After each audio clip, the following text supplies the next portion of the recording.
aquí tenemos el inciso C. Nos dicen como datos el cociente absoluto de participación de capitales, aquí está 1.16, el activo total, aquí está en negro, y el cociente de solidez y relativo de participación de capitales. También este dato también debería estar de negro, este 1.4. También es un dato. Y este también. Solamente tenemos el total del activo total y el total del pasivo y patrimonio, porque sería lo mismo, ¿no? Tendría que ser lo mismo. Después no hay nada, ningún dato por acá, todo hay que deducir, pero seguramente con los cocientes vamos a encontrar todo, ¿no? Igual que en el anterior caso, por acá podemos empezar. El cociente absoluto de participación de capitales, sabemos que es capital propio sobre pasivo total, y de la misma forma que en el inciso anterior, el capital propio se puede escribir como el complemento al total del pasivo y patrimonio. Es decir, esto menos el pasivo total. Si la suma de estos dos es esto, entonces este se puede escribir como esto menos el pasivo total, ¿no? Así estamos escribiendo. 2 millones menos el pasivo total. No sé si es necesario volver a explicar esta parte, es lo mismo que hemos hecho aquí, exactamente esta parte de aquí. Esto. Así que el capital propio es el total del pasivo y patrimonio menos el pasivo total.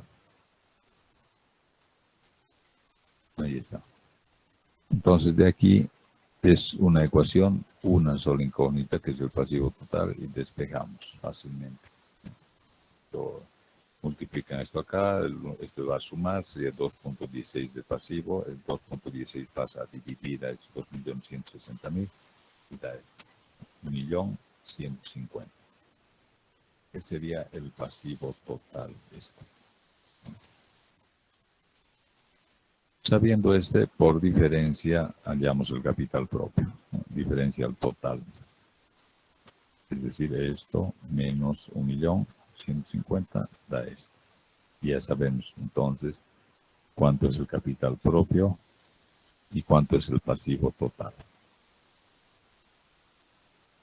Con el cociente relativo de participación de capitales, con que nos dicen, nos avisan esto de negro, había que anotar 1.4 porque es un dato. Como sabemos que en la fórmula es capital propio sobre pasivo a corto plazo, y ya sabemos también cuánto es el capital propio, aquí está. Es fácil deducir cuánto es entonces el pasivo a corto plazo. Esto pasa a multiplicar acá, el 1.4 a dividir, así que sería esto 1.160.000 entre 1.4. Y eso es esto. 828.000 es el pasivo a corto plazo. ¿Cómo encontramos el pasivo a largo plazo? Por diferencia total del pasivo. Por lo tanto, 1.150.000 menos 823.696 es este pasivo a largo plazo.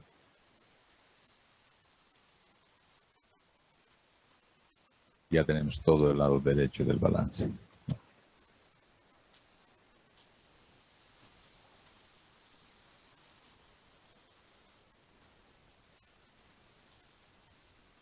A la izquierda, seguramente con el otro dato que nos dan, que es el cociente de solidez, ¿no? Siempre usamos esta fórmula del inciso A, ¿no? Activo no circulante sobre pasivo total. Ya tenemos el pasivo total, ¿no? Aquí habíamos encontrado. Y sabemos que es 1.4 porque nos avisan eso del principio. Así que el activo no circulante sería la multiplicación de 1.4 por 1.150.000. ¿no? Y eso les va a dar estos 1.400.210. El activo no circulante. Aquí está, aquí arriba. Ahora sí sabemos cuánto es todo el activo y sabemos cuánto es el activo no circulante por diferencia del activo circulante, ¿no? Esto menos esto, aquí. que hemos encontrado todos los valores de este balance así por grupos y subgrupos, que es como es necesario para dar respuesta a lo que nos pide. Ahora nos piden el cociente de liquidez, ya tenemos el activo circulante, el pasivo a corto plazo, dividimos, ¿no? 760 entre 828.000 y nos da, aquí a la derecha está, 0,92, creo que eso nos dijo su compañera, ¿no? 0,92.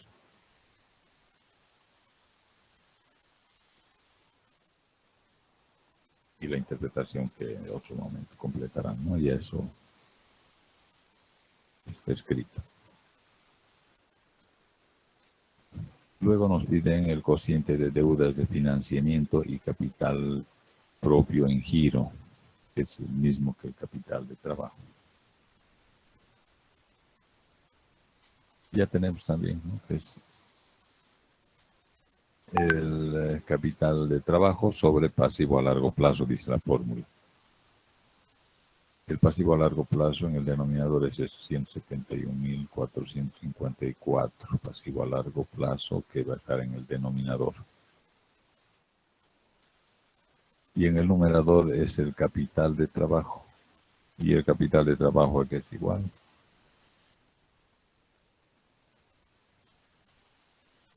al activo circulante menos el pasivo a corto plazo.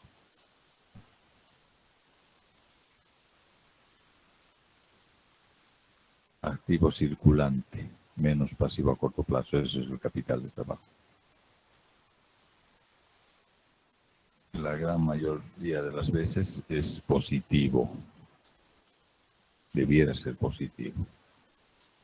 Y aún siendo positivo, a veces es relativamente bajo, como en los otros ejercicios, ¿no? Pero en este caso no es ni siquiera positivo, es negativo. Puede ocurrir algunas veces, como acá.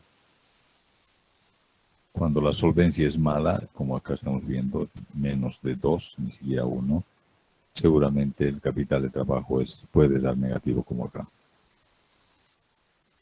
Así que lo que va a disponer a corto plazo ni siquiera alcanza a cubrir lo que va a pagar a corto plazo.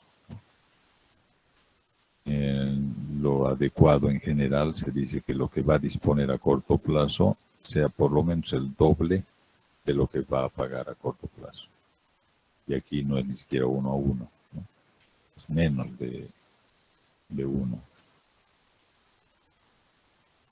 Es mala la calidad del capital de trabajo. De todas maneras, dividimos en relación al pasivo a largo plazo y da 0,40 negativo.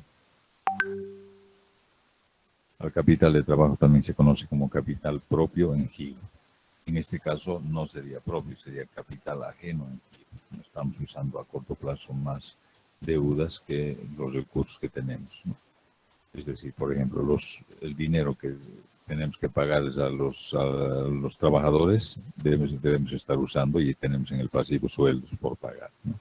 O el dinero que hay que pagar por el IUE o por el IT, si le estamos retrasando nuestro pago y estamos usando mientras tanto para pagar deudas, para comprar materias primas, etcétera, ¿no? O lo mismo el dinero de los alquileres que debemos pagar, estamos dejando pendiente ahí en alquileres por pagar y estamos usando ese dinero en otras cosas cotidianas. Eso pasa cuando el capital de trabajo es negativo.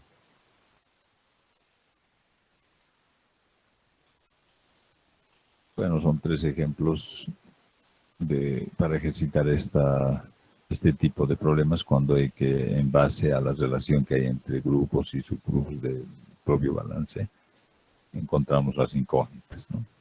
De pronto pueden variar un poco las incógnitas, los números, los porcentajes, y siempre, si además tenemos un formulario, es muy fácil encontrar el resto, ¿no? Como hemos hecho en estos 3 casos.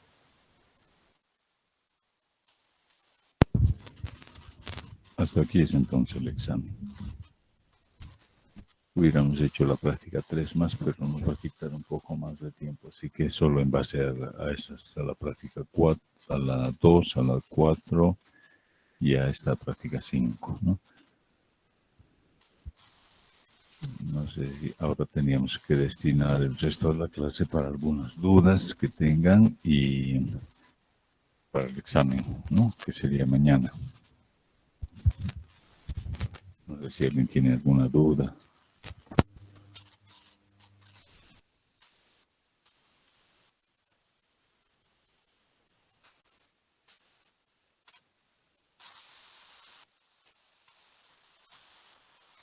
Lice, disculpe, tengo una duda. Sí. En el ejercicio que hemos realizado, donde dice pasivo total, el resultado que ha sacado al, el pasivo total al descomponerlo, no sale el coso, ese resultado al despejar. A ver, vamos a ver un ratito. A ver, alguien está escribiendo algo. Sí, dicen si pueden dar el examen con formulario. Sí, con formulario puede ser. Solo las fórmulas, ¿no?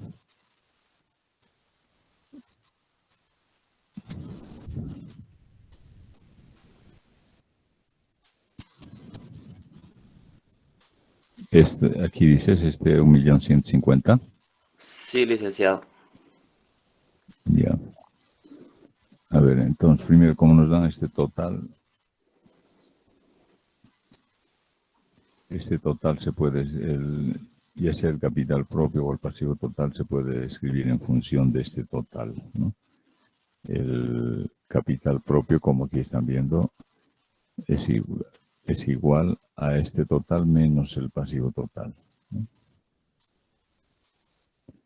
Esto sale en el anterior ejercicio hemos explicado, sale de la igualdad. Si suman pasivo total más capital propio es igual a esto, ¿no? Repito, pasivo total más capital propio es igual a esto.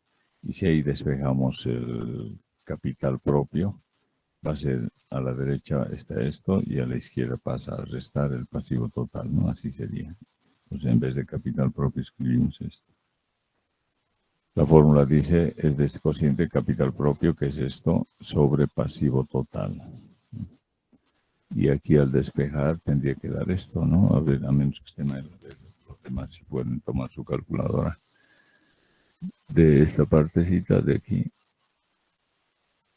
despejamos el pasivo total. Para eso pasamos a multiplicar aquí, que sería 1.16 pasivo total. Luego este pasa a sumar.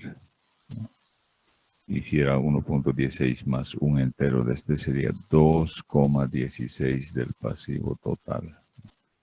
Luego, para despejar el pasivo total, ese 2,16 pasa a dividir a estos 2.160.324. ¿No? Si dividan 2.160.324 entre 2.16. Si no da esto, está mal. O sea, esto estaría mal, ¿no? Si es que no da esto. Sale, licenciado, 1.050.000. Sí, licenciado. Sale. Sale, ¿no? Dale. Entonces está bien esto. ¿Alguna otra pregunta?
¿Nadie más tiene preguntas? Si no, podríamos seguir avanzando a otro tema que no entraría ahí al examen.